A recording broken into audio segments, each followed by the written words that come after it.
Hello, my name is Rudy. Hey, I'm Kaden. My name is Braden. And my name is Jacob. We are the team working on the low footprint image analysis system. Our client and sponsor is Dr. Huda from the NATE Center for Sensors and System Integration. For this project, we were working on a framework of camera hardware modules that can use machine learning models to perform facial recognition and basic fault detection. The hardware used for our proof of concept prototype is a Raspberry Pi 4, and the camera is the Raspberry Pi Camera V2. We also developed a web framework using Flask, Postgres, and an AWS S3 bucket based in the cloud. This web-based dashboard acts as a friendly user interface to manage cameras, events, and mode selection for distinct users. In addition, the camera live streams can be viewed directly in the browser. By maintaining user profiles and login functionality, this system could eventually be packaged into a software-as-a-service model. To begin our demo, Rudy will start by walking us through this login system. Thanks, Jacob. To start off, we're at the login screen. Here you can log in as an existing user, or you can head over to the Create Account page to register for a new account. I've already created and set up a demo user account ahead of time, so I'm just going to log in to gain access to the system.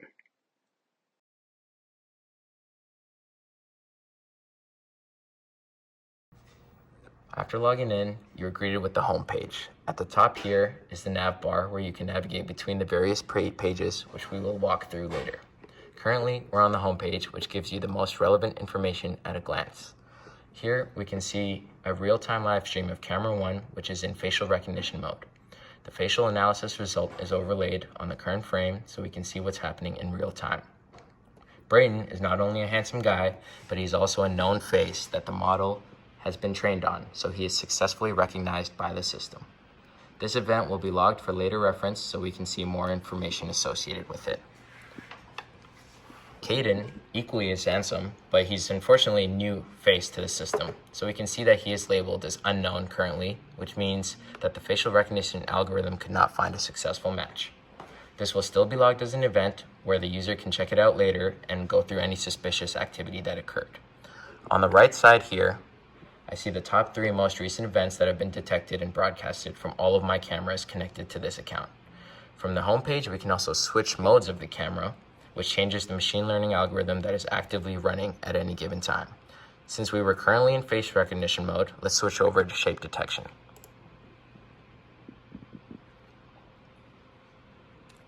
Now, instead of recognizing faces, the hardware unit will start analyzing the frames trying to identify circles. For example, this roll of tape is now being analyzed and a circle is able to be detected. This will also be registered as an event so that the user can visit it later. This system is built in a way such that these models can be extended and switched out for any other model depending on the user's specific classification needs. Now, with all these events registered and logged, I'll head over to the event page and pass it on to Kaden. Thanks, Rudy.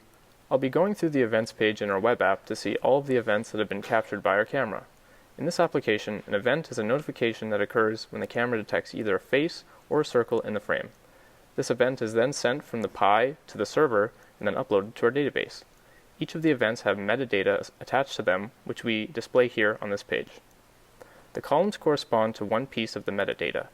We list the most recent event at the top of the list. However, the user is free to order the table by any column they desire. We can search for events based on any of the parameters. Let's search for Braden's face that Rudy captured.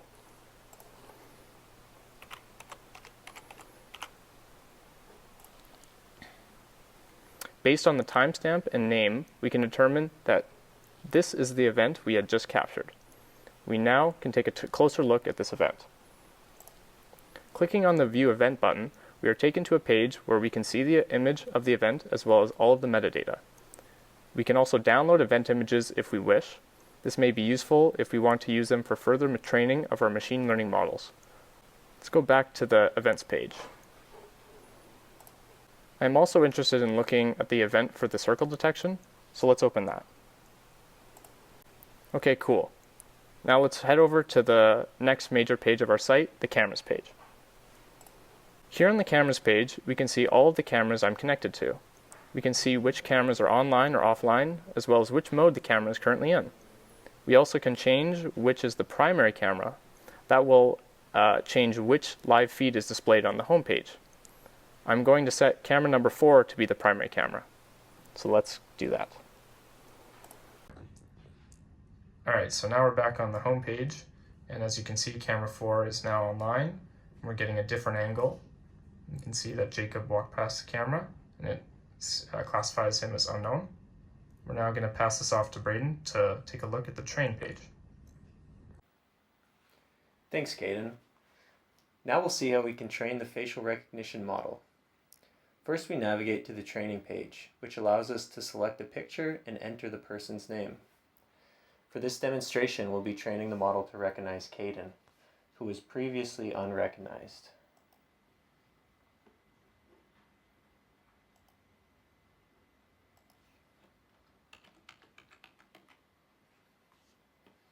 After clicking Upload Training Data, the system will automatically train online cameras to recognize the new face.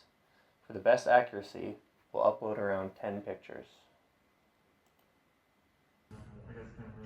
Now that the images are uploaded, we'll go back to the home page to see if our camera is recognizing the new face.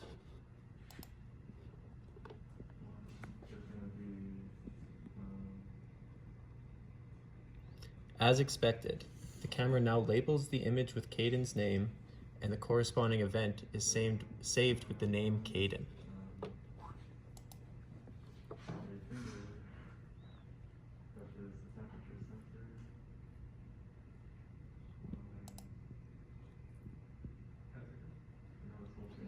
Now, I'll hand it back to Jacob for some final details about our project. Thanks, Braden. I'll briefly walk through our group's highs and lows in our discussion of what worked and what didn't. Due to the more specific use case of facial recognition, most of our time was spent on this functionality. The model classifies recognized users with a high degree of accuracy and provides visual feedback through events which notify the system and update the database. On the other hand, the simple fault detection example detects circles. With additional work, this could be tweaked to represent one fault detection our client mentioned, which was a flat tire. We will expand on this point of improvement in a moment. We can switch between multiple cameras and view their live streams directly in the browser, and the event history is working, which allows users to review what the cameras have detected even if they aren't watching the live stream at the time. Live camera status updates are also working. Finally, custom reference images can be labeled with a desired name and uploaded to update the model that classifies faces. These datasets are distinct between different system users, making the API framework extendable and close to being in a production-ready state as a full end-to-end product. This brings us to the section on certain areas we are not satisfied with. The fault detection was a very general use case, and with extensive research, we found that there are no broad, generic fault detection libraries. Different models would need to be developed for specific fault types, and often heavy computational resources would need to be implemented for deeper neural-based networks as opposed to more lightweight, pre-trained models. For our proof of concept, we have used the circled shape detection as it was simpler to implement and mirrored a flat tire type of scenario, but this would definitely be improved with additional design iterations. The facial recognition distance was a bit smaller than we would like. It reasonably detects and classifies faces within 3 meters. In order to streamline our frame processing, we downsize images from the Pi camera, but to get increased distance, a different hardware camera should be used with higher quality and resolution. Finally, in the initial stages of our project, we tried to get an ESP32 cam working. However, our client specified that the computations should be done on the local hardware, so we scrapped that hardware module in favor of using the Raspberry Pi 4B board instead. This proof of concept could be developed into a full-fledged product with a bit more future work. The Add New Camera functionality should be tweaked so users can automatically and easily set up new camera hardware units. There could also be the capability to run facial recognition and fault detection at the same time on the same video stream. Another definite need in the immediate future would be a weatherproof housing case for the hardware unit to increase its portability. Finally, the software models and framework could be packaged into Docker containers to allow for a seamless user installation experience and greater modularity. As a quick summary, our low-footprint image analysis project has been developed to meet the minimum client specifications and even go beyond them to bring his vision to life. we were able to produce a proof of concept hardware unit that is able to perform facial recognition and a mock fault detection scenario. We built an extensible framework for camera hardware modules, back-end cloud services, and a web interface that can be passed off to the client and developed further into a full product line or software as a service system. Thanks for attending our presentation on the low footprint image analysis system. We appreciate your time. We'll now open up the floor for any further questions.